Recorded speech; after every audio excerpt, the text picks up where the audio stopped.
Süni intellekt heç zaman həkimi əvəz edə bilməyəcək. Bu bizim üçün sadəcə bir alət olacaq. O da əgər düzgün istifadə olunarsa. Həkimlik sizin üçün sadəcə bir ixtisasdırmı, yoxsa həyat tərzi? Həkimlik sadəcə bir ixtisas olsaydı, bu qədər gecələri yatmadan keçirməzdik. Həkimlik bizim bir həyat tərzimizdir.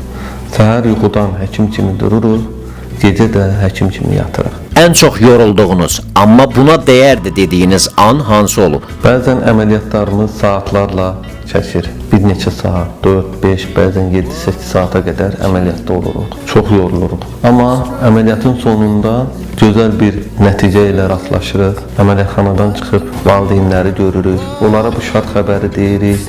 Onlar da sevinir. O zaman bütün dünya sanki bizim olur və bütün yorğunluğumuzu unuduruq.